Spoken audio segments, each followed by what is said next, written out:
My dear student, once again welcome to the JCBM College YouTube channel. In the last video, I am already explained the various things in connection with the classical theory of employment. Classical theory of employment, it is one of the important theory explained by the classical economist.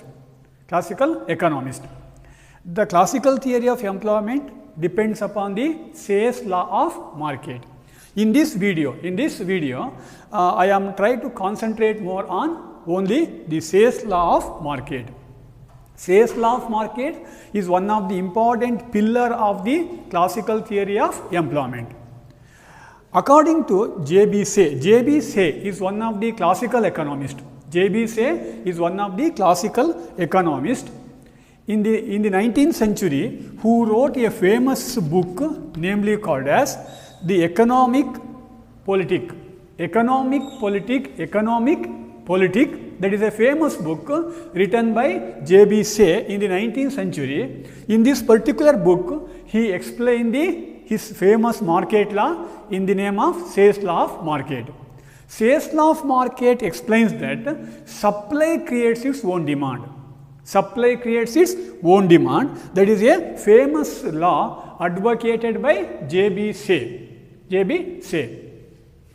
ಆತ್ಮೀಯ ವಿದ್ಯಾರ್ಥಿಗಳೇ, JCBM college YouTube ಚಾನಲ್ಗೆ ಮತ್ತೊಮ್ಮೆ ನಿಮ್ಮನ್ನು ಆತ್ಮೀಯವಾಗಿ ಸ್ವಾಗತಿಸ್ತಾ ಇದ್ದೇನೆ. Last ವಿಡಿಯೋದಲ್ಲಿ ನಾನು ನಿಮಗೀಗಾಗಲೇ ಸಂಪ್ರದಾಯ ಪಂಥದ ಉದ್ಯೋಗ ಸಿದ್ಧಾಂತಕ್ಕೆ ಸಂಬಂಧಪಟ್ಟಂತೆ ಕೆಲವಾರು ವಿಷಯಗಳನ್ನು ಪ್ರಸ್ತಾಪ ಮಾಡಿದ್ದೆ. ಸಂಪ್ರದಾಯ ಪಂಥದ ಉದ್ಯೋಗ ಸಿದ್ಧಾಂತವನ್ನು ಸಂಪ್ರದಾಯ ಪಂಥದ ಅರ್ಥಶಾಸ್ತ್ರಜ್ಞರು ಪ್ರತಿಪಾದನೆ ಮಾಡಿರ್ತಾರೆ. ಸಂಪ್ರದಾಯ ಪಂಥದ ಅರ್ಥಶಾಸ್ತ್ರಜ್ಞರಲ್ಲಿ ಪ್ರಮುಖವಾಗಿರುವಂಥ J.B. Say, ಈತನೂ ಕೂಡ ಒಬ್ಬ ಸಂಪ್ರದಾಯ ಪಂಥಕ್ಕೆ ಸೇರಿದಂಥ ಅರ್ಥಶಾಸ್ತ್ರಜ್ಞ. ಆತ ಒಂದು ಮಾರುಕಟ್ಟೆಯ ನಿಯಮವನ್ನು ಕೊಡ್ತಾನೆ. ಅದನ್ನು ಸೇವರ ಮಾರುಕಟ್ಟೆಯ ನಿಯಮ ಅಂತ ಕರಿತೀವಿ. ಈ J.B. Say ಅವರ ಮಾರುಕಟ್ಟೆಯ ನಿಯಮ ಸಂಪ್ರದಾಯ ಪಂಥದ ಉದ್ಯೋಗ ಸಿದ್ಧಾಂತದ ಒಂದು ಆಧಾರ ಸ್ತಂಭವಾಗಿರುತ್ತೆ. ಸಂಪ್ರದಾಯ ಪಂಥದ ಉದ್ಯೋಗ ಸಿದ್ಧಾಂತಕ್ಕೆ ವಿಭಿನ್ನ ಆಧಾರ ಸ್ತಂಭಗಳಿವೆ. ಅದರಲ್ಲಿ ಪ್ರಮುಖವಾಗಿರುವಂಥದ್ದು ಸೇವರ ಮಾರುಕಟ್ಟೆಯ ನಿಯಮ. ಇವತ್ತಿನ ವಿಡಿಯೋದಲ್ಲಿ ನಾನು ನಿಮಗೆ ಮುಖ್ಯವಾಗಿ ಈ J.B. Say ಅವರ ಮಾರುಕಟ್ಟೆಯ ನಿಯಮದ ಬಗ್ಗೆ ಪ್ರಸ್ತಾಪವನ್ನು ಮಾಡ್ತೇನೆ. ಹಾಗಾದರೆ J.B. Say ಯಾರು? ಈಗಾಗಲೇ ನಿಮಗೆ ತಿಳಿದಿರುವ ಹಾಗೆ ಆತ ಒಬ್ಬ ಸಂಪ್ರದಾಯ ಪಂಥದ ಅರ್ಥಶಾಸ್ತ್ರಜ್ಞ. 19ನೇ ಶತಮಾನದಲ್ಲಿ ಆತ ಒಂದು ಪ್ರಮುಖವಾದ ಪುಸ್ತಕವನ್ನು ಬರೀತಾನೆ. ಆ ಪುಸ್ತಕದ ಹೆಸರು ಎಕನಾಮಿಕ್ ಪೊಲಿಟಿಕ್ ಅಂತ ಹೇಳೋದು J.B. Say ಅವರು ಬರೆದಂತಹ ಒಂದು ಪ್ರಮುಖವಾದ ಗ್ರಂಥ. ಈ ಗ್ರಂಥದಲ್ಲಿ J.B. Say ತನ್ನ ಮಾರುಕಟ್ಟೆಯ ನಿಯಮವನ್ನು ಪ್ರಸ್ತಾಪಿಸ್ತಾನೆ. J.B. Say ಅವರ ಮಾರುಕಟ್ಟೆಯ ನಿಯಮ ಸಂಪ್ರದಾಯ ಪಂಥದ ಉದ್ಯೋಗ ಸಿದ್ಧಾಂತದ ಆಧಾರ ಸ್ತಂಭ. ಈ ಒಂದು J.B. Say ಅವರ ಮಾರುಕಟ್ಟೆಯ ನಿಯಮವನ್ನು ಈ ಒಂದು ಪುಸ್ತಕದ ಮೂಲಕ ಆತ ಪ್ರಚುರಪಡಿಸ್ತಾನೆ. ಹಾಗಾದರೆ J.B. Say ಅವರ ಮಾರುಕಟ್ಟೆಯ ನಿಯಮ ಏನು ಹೇಳುತ್ತೆ ಅಂತ ಹೇಳಿದರೆ, that is supply creates its own demand. ಪೂರೈಕೆಯು ತನ್ನದೇ ಆದ ಬೇಡಿಕೆಯನ್ನು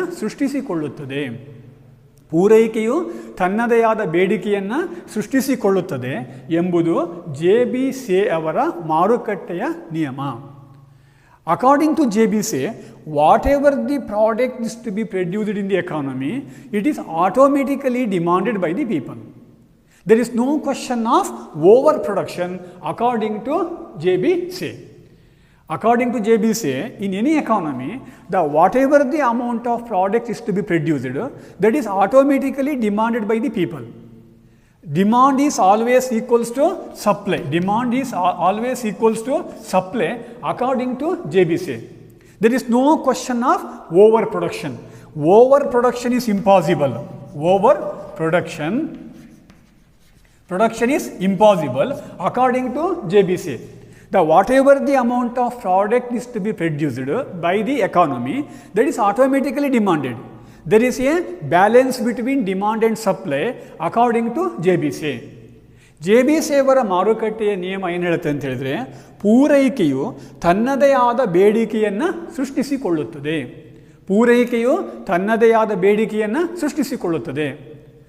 ಅಂದ ಅರ್ಥ ಏನು?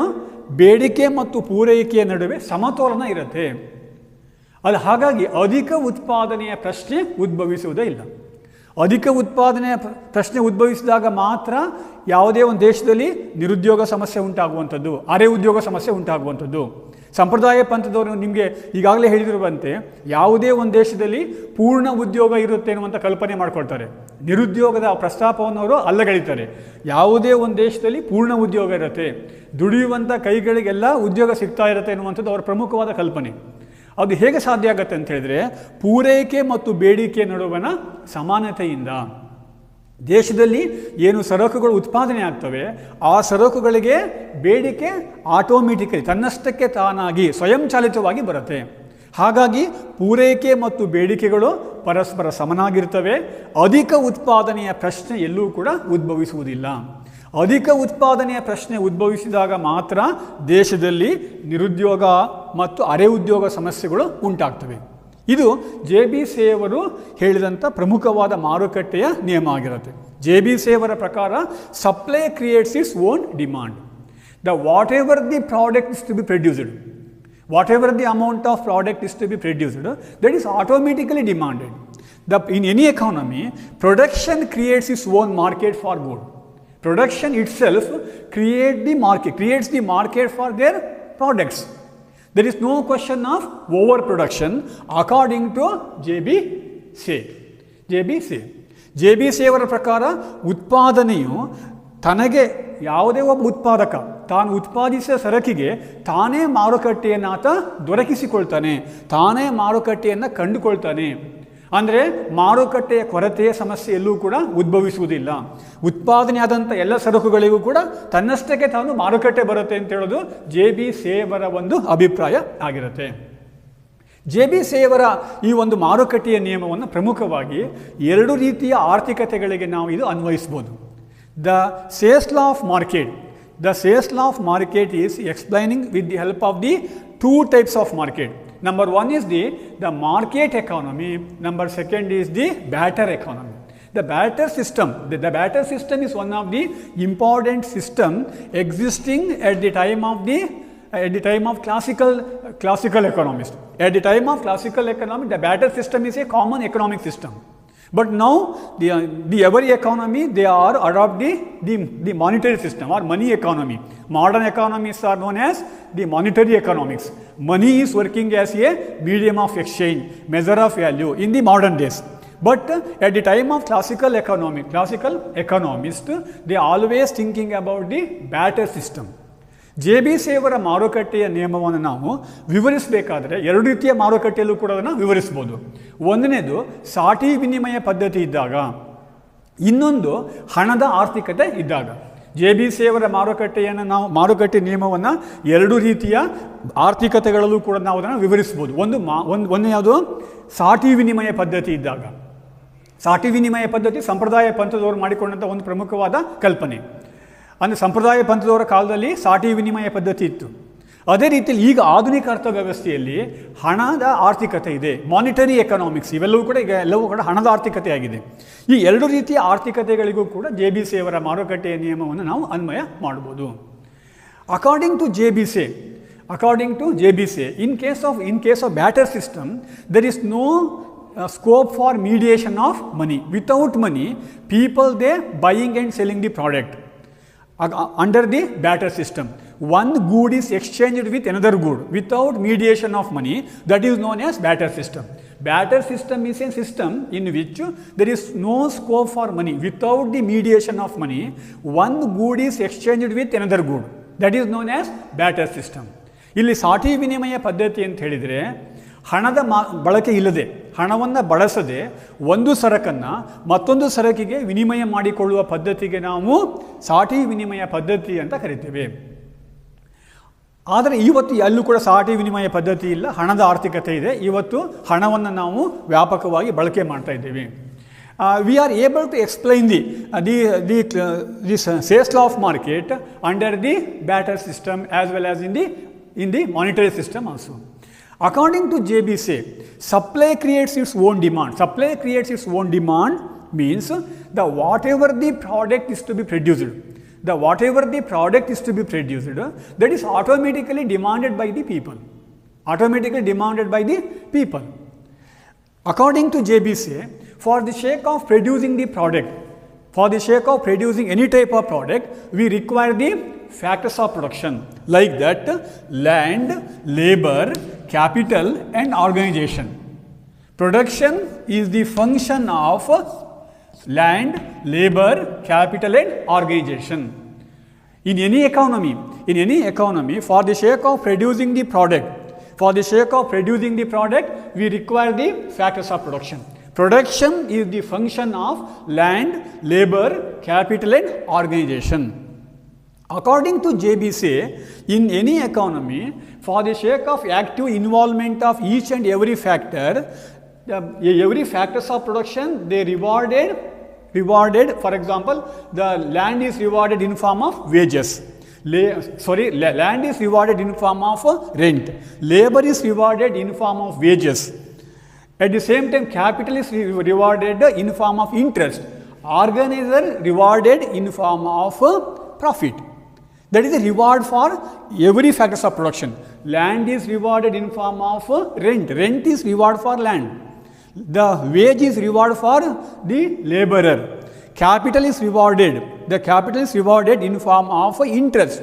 The organizer rewarded in form of profit. Every factors of production, they rewarded in different ways.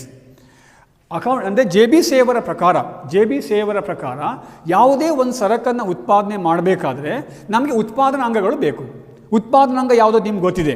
ಒಂದನೇದು ಭೂಮಿ, ಶ್ರಮ, ಬಂಡವಾಳ, ಸಂಘಟನೆ. ಇಲ್ಲಿ ಉತ್ಪಾದನೆ ಎಂಬುದು ಉತ್ಪಾದನಾಂಗಗಳ ಸಂಯುಕ್ತ ಕ್ರಿಯೆಯ ಫಲ. ಉತ್ಪಾದನೆ ಮಾಡಬೇಕಾದ್ರೆ ನಮಗೆಲ್ಲ ಉತ್ಪಾದನಾಂಗಗಳು ಕೂಡ ನಮಗೆ ಬೇಕಾಗುತ್ತೆ. JBCಯವರ ಪ್ರಕಾರ ಪ್ರತಿಯೊಂದು ಉತ್ಪಾದನಾ ಅಂಗವೂ ಕೂಡ ತಾನು ಉತ್ಪಾದನೆಯಲ್ಲಿ ತೊಡಗಿಸಿಕೊಂಡ ಕಾರಣಕ್ಕೋಸ್ಕರವಾಗಿ ಪ್ರತಿಫಲವನ್ನು ಪಡ್ಕೊಳ್ಳುತ್ತೆ. ಭೂಮಿಗೆ ಪ್ರತಿಫಲವಾಗಿ ನಾವು ಗೇಣಿಯನ್ನು ಕೊಡ್ತೇವೆ, ಶ್ರಮಕ್ಕೆ ಪ್ರತಿಫಲವಾಗಿ ನಾವು ಕೂಲಿಯನ್ನು ಕೊಡ್ತೇವೆ, ಸಂಘಟಕರಿಗೆ ನಾವು ಲಾಭವನ್ನು ಕೊಡ್ತೇವೆ, ಬಂಡವಾಳಕ್ಕೆ ನಾವು ಬಡ್ಡಿಯನ್ನು ಕೊಡ್ತೇವೆ. ಪ್ರತಿಯೊಂದು ಉತ್ಪಾದನಾಂಗಕ್ಕೂ ಕೂಡ ಪ್ರತಿಫಲ ಸಿಗುತ್ತೆ. ಆ ಪ್ರತಿಫಲವು ಉತ್ಪಾದನಾಂಗದ ಮಾಲೀಕರ ಆದಾಯವಾಗಿ ಪರಿಣಮಿಸುತ್ತೆ. ಆ ಆದಾಯವನ್ನು ಅವ್ರು ಏನು ಮಾಡ್ತಾರೆ? ವೆಚ್ಚ ಮಾಡ್ತಾರೆ. ಅಂದರೆ according to JBC, at the time of producing any product, the demand for goods and services automatically created. For example, in a given production process, because of the active involvement of the factors of production, we are able to produce the product. With the help of an example, we are able to explain the sales law of market. In a particular economy, 1 acre of land, that is the size of the land used for production purpose.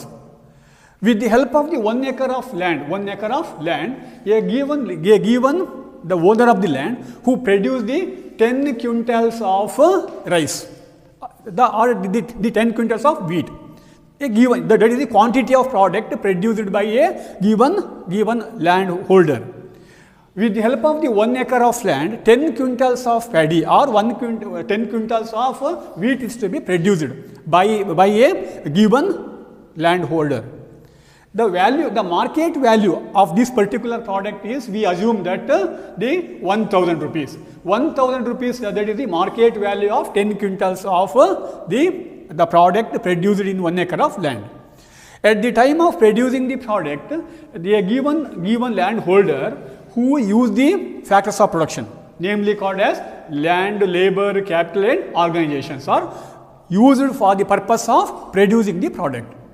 Each and every factors of production, they can get some amount of reward. Land is rewarded in form of rent, labor is rewarded in form of wages because of active involvement of the factors of production to produce the 10 quintals of a product. They get some amount of reward. Those reward is considered as the income of the factors of production. On the one hand, a given producer who produced the product value is 1000 rupees. At the same time, because of involvement of the factors of production in a given production process, they get some income. Because of earning the income, they demand the good. They demand the good for the sake of satisfaction their wants. On the one side, a given producer who produce the product, that is supply. On the other side, he also create the demand also. The supply and demand both are equal according to JBC. JBC ಅವರ ಮಾರುಕಟ್ಟೆಯ ನಿಯಮವನ್ನು ನಾವು ಬಹಳ ಸರಳವಾಗಿ ಒಂದು example ಮೂಲಕ ಹೇಳ್ಬೋದು. ಈಗ 1 ಎಕರೆಯಷ್ಟು ಭೂಮಿ ಇದೆ ಇಟ್ಕೊಳ್ಳಿ, 1 ಎಕರೆ ಭೂಮಿ ಇದೆ. ಆ 1 ಎಕರೆ ಭೂಮಿಯಲ್ಲಿ ನಾವು 10 ಕ್ವಿಂಟಲ್ ಭತ್ತವನ್ನು ಅಥವಾ ಗೋಧಿಯನ್ನು ಬೆಳೀತಾ ಇದ್ದೇವೆ. ಅದರ ಮಾರುಕಟ್ಟೆಯ ಮೌಲ್ಯ ನಾವು ಭಾಳ ಸರಳವಾಗಿ ಹೇಳೋಣ, 1,000 ರೂಪಾಯಿ ಅಂತ ಇಟ್ಕೊಳ್ಳಿ. ಅಂದರೆ 1 ಎಕರೆ ಭೂಮಿಯನ್ನು ನಾವು ಸಾಗುವಳಿ ಮಾಡಬೇಕಾದ್ರೆ ನಮಗೇನು ಬೇಕು? ಇಲ್ಲಿ ಭೂಮಿ ಬೇಕು, ಶ್ರಮ ಬೇಕು, ಬಂಡವಾಳ ಬೇಕು, ಸಂಘಟನೆ ಬೇಕು. ಅವರಿಗೆ ನಾವು ಪ್ರತಿಫಲ ಕೊಡಬೇಕು. ಭೂ ಮಾಲೀಕರಿಗೆ ನಾವು ಗೇಣಿ ಕೊಡಬೇಕು, ಕಾರ್ಮಿಕರಿಗೆ ಕೂಲಿ ಕೊಡಬೇಕು, ಅದೇ ರೀತಿಯಲ್ಲಿ ಬಂಡವಾಳಕ್ಕೆ ಬಡ್ಡಿ ಕೊಡಬೇಕು, ಸಂಘಟನೆಗೆ ಲಾಭ ಕೊಡಬೇಕು. ಹಾಗಾಗಿ 1 ಎಕರೆ ಭೂಮಿಯನ್ನು ಉತ್ಪಾದನೆ ಮಾಡಲಿಕ್ಕೆ ನಾವು ಉತ್ಪಾದನಾಂಗವನ್ನು ಬಳಸಿದಾಗ ಪ್ರತಿಯೊಂದು ಉತ್ಪಾದನಾಂಗವೂ ಕೂಡ ಏನಾಗುತ್ತೆ? ಪ್ರತಿಫಲವನ್ನು ಪಡ್ಕೊಳ್ಳುತ್ತೆ. ಆ ಪ್ರತಿಫಲ ಆ ಉತ್ಪಾದನಾಂಗದ ಒಂದು ಆದಾಯ ಆಗುತ್ತೆ. ಆ ಆದಾಯವನ್ನು ಅವ್ರು ಏನು ಮಾಡ್ತಾರೆ? ಸರಕನ್ನು ಕೊಂಡುಕೊಳ್ಳಿಕ್ಕೆ ಬಳಸ್ತಾರೆ, ಅಂದರೆ ಬೇಡಿಕೆಯನ್ನು ಸೃಷ್ಟಿ ಮಾಡುತ್ತೆ. ಇಲ್ಲಿ 1,000 ರೂಪಾಯಿ ಮೌಲ್ಯದ ಸರಕು ಉತ್ಪಾದನೆ ಆದರೆ ಆ 1,000 ರೂಪಾಯಿ ಮೌಲ್ಯದ ಸರಕನ್ನು ಉತ್ಪಾದಿಸಲಿಕ್ಕೆ ಯಾವೆಲ್ಲ ಉತ್ಪಾದನಾಂಗಗಳು ಬಳಕೆಯಾಗ್ತವೆ ಅವರು ಆದಾಯವನ್ನು ಕೂಡ ಗಳಿಸ್ಕೊಳ್ತಾರೆ. ಹಾಗಾಗಿ ಪೂರೈಕೆ ಮತ್ತು ಬೇಡಿಕೆ, ಪೂರೈಕೆ ಅಂದರೆ 1,000 ರೂಪಾಯಿ ಮೌಲ್ಯದ ಸರಕಿನ ಉತ್ಪಾದನೆ, ಬೇಡಿಕೆ ಅಂತ ಹೇಳಿದರೆ ಉತ್ಪಾದನಾಂಗಗಳಿಗೆ ಸಿಗುವಂಥ ಪ್ರತಿಫಲ ಮತ್ತು ಅದರಿಂದ ಸೃಷ್ಟಿಯಾಗುವ ಬೇಡಿಕೆ, ಇವೆರಡೂ ಕೂಡ ಪರಸ್ಪರ ಸಮನಾಗಿರುತ್ತೆ ಎಂಬುದು JBC ಅವರ ಒಂದು ಮಾರುಕಟ್ಟೆಯ ನಿಯಮ. According to JBC, whatever the product is to be produced, whatever the amount of product is to be produced, that is automatically demanded according to JBC. ಯಾವುದೇ ಒಂದು ದೇಶದಲ್ಲಿ ಏನು ಸರಕುಗಳು ಉತ್ಪಾದನೆ ಆಗ್ತವೆ ಆ ಉತ್ಪಾದನೆಯಾದ ಸರಕುಗಳಿಗೆ ಬೇಡಿಕೆ ತನ್ನಷ್ಟಕ್ಕೆ ತಾನಾಗಿ ಬರ್ತವೆ. ಹಾಗಾಗಿ ಯಾವುದೇ ಕಾರಣಕ್ಕೂ ಅಧಿಕ ಉತ್ಪಾದನೆಯ ಸಮಸ್ಯೆಯಾಗಲಿ ಅಥವಾ ಇಲ್ಲಿ ನಿರುದ್ಯೋಗ ಸಮಸ್ಯೆಯಾಗಲಿ ಯಾವುದೂ ಕೂಡ ಉಂಟಾಗೋದಿಲ್ಲ. That is the idea given by JBC.